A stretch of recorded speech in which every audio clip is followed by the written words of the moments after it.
Today we're diving deep into the slimy, scary, and surprisingly complex world of one of Marvel's most iconic anti-heroes, Venom. From his terrifying debut as a Spider-Man villain to his evolution into a lethal protector, Venom has captured the imaginations of millions. He's a character often misunderstood, sometimes grotesque, and always fascinating. And with the MCU constantly expanding, the question on everyone's mind is, how and when will this symbiotic terror finally make his grand entrance? So, who exactly is Venom? At his core, Venom is a Klyntar, an extraterrestrial symbiote that bonds with a host, granting them incredible powers, but often at a terrifying cost. The most famous iteration, of course, is when the symbiote bonded with disgraced reporter Eddie Brock, creating the classic hulking, toothy anti-hero we all know and love. The Venom symbiote first appeared in Secret Wars number 8 in 1984, where Spider-Man unwittingly picked up what he thought was a new, sleek black costume. This suit enhanced his powers, made him faster, stronger, and even generated its own webbing. Pretty sweet, right? Well, not exactly. Peter soon discovered this wasn't just a costume. It was a sentient alien life form trying to permanently bond with him and influence his mind. This suit exploited his anger and aggression, pushing him to be more ruthless.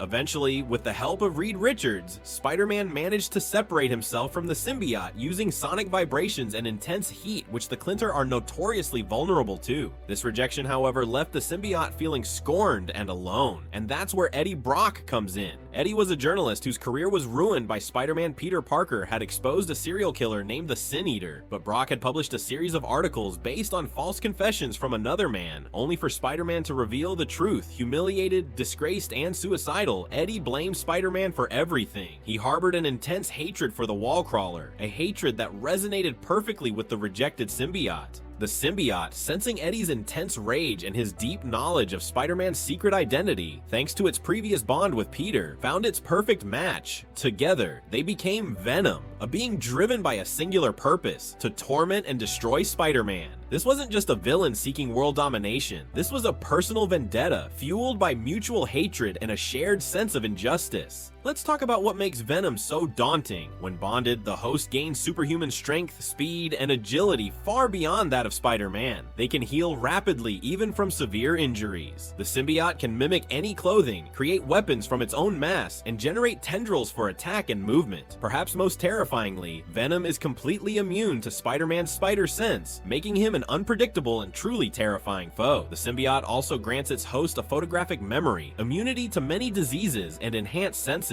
It essentially takes everything great about Spider-Man and cranks it up to 11, with a terrifying, monstrous aesthetic. But Venom isn't just a brute. He's evolved beyond being just a Spider-Man villain. Over the years, the lethal protector phase saw Eddie Brock as Venom, making a truce with Spider-Man and moving to San Francisco, where he tried to be a hero in his own twisted way. He battled other symbiotes, protected innocence, and generally tried to atone for his past sins.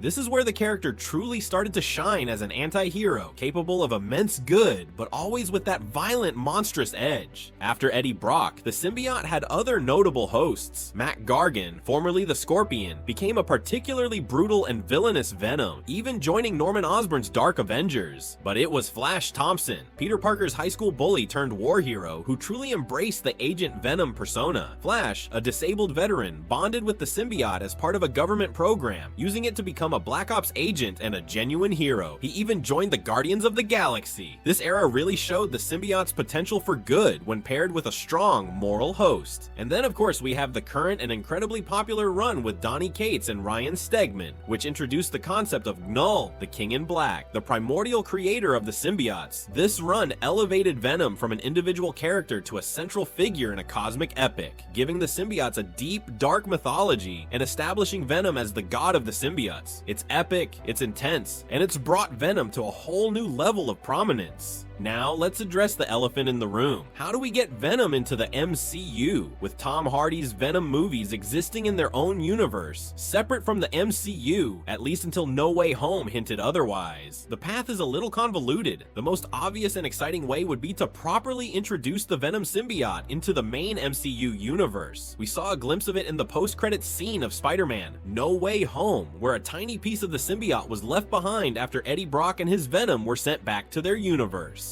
This is a perfect jumping off point. Imagine this, Peter Parker, still grappling with the fallout of No Way Home, alienated and alone, might stumble upon this black goo. Initially, he could be drawn to its power, thinking it a solution to his problems. He's lost so much, and the temptation to regain some of his former strength and anonymity could be immense. We could see a faithful adaptation of the Black Suit saga, with Peter enjoying the enhanced abilities, only to slowly realize the suit's manipulative nature, pushing him towards darker tendencies. This would be a fantastic character arc for MCU Spider-Man, mirroring his comic book journey and setting up the eventual arrival of Eddie Brock. The beauty of introducing Venom this way is the rich storytelling potential. We could see Peter's struggle with the suit, the psychological toll it takes, and his eventual rejection of it. This separation would leave the symbiote vulnerable and seeking a new host, leading it directly to a bitter, Spider-Man hating Eddie Brock. This builds the rivalry organically and gives audiences a deeper understanding of both characters before they clash. Whether he arrives as a pure villain, a conflicted anti-hero, or even a future ally, Venom's potential in the MCU is limitless.